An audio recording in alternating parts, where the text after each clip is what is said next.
వర్ధిల్లాలి విప్లవం, నూతన ప్రజాస్వామిక విప్లవం, నూతన ప్రజాతంత్ర విప్లవం, CPIML mass line, CPIML mass line, comrade Linganna, comrade Linganna.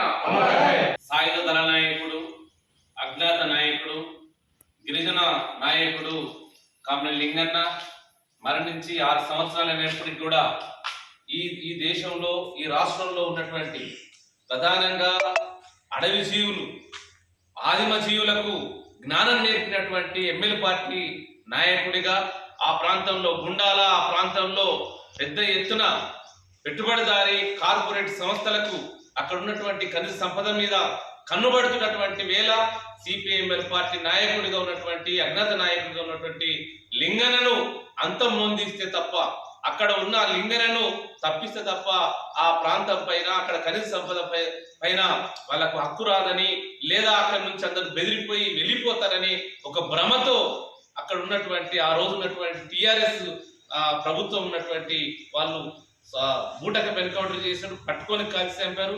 కానీ గత 40 సంవత్సరాలుగా పనిచేసినటువంటి లింగన్నతో ఉన్నటువంటి ప్రజా ఉద్యమం నేటికి ఆ కామ్రేడ్ ను గుర్తుపెట్టుకొని, ఆ కామ్రేడ్ చేసినటువంటి, లింగన్న చేసినటువంటి పోరాటాన్ని స్ఫూర్తిగా తీసుకొని మొత్తం అక్కడ పోలీసు బూటకపు ఎన్కౌంటర్ని మొత్తం తలదాన్ని, ఆ బాడీని తెచ్చుకున్నారు, తన తుపాకీని తెచ్చుకున్నారు. అక్కడ ఉన్నటువంటి పోలీసు యంత్రాంగాన్ని కూడా తరిమి కొట్టినటువంటి ప్రజా ఉద్యమం అక్కడ ఉంది. అందుకని ప్రజా ఉద్యమం అంటే, ప్రజానాయకుడు అంటే ఎట్లా ఉండాలనో కామ్రేడ్ లింగన్న మరణం తర్వాత, లింగన్న అమరత్వం తర్వాత మొత్తం ఈ దేశానికి, ప్రపంచానికి తెలిపోయింది. విప్లవోద్యమంతో సాయుధ పోరాటం ఎట్లా మమేకం కావాలనో కూడా తేలిపోయినటువంటి స్థితి.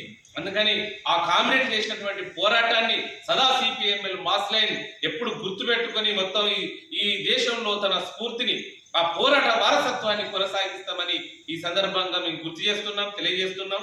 తనకు నివాళులు అర్పించడమంటే తను చేసినటువంటి కృషిని, పోరాటాన్ని మనం భుజానెత్తుకొని పోవటమని తెలియజేస్తూ కామ్రేడ్ లింగన్నకు జోహార్ అర్పిస్తాం.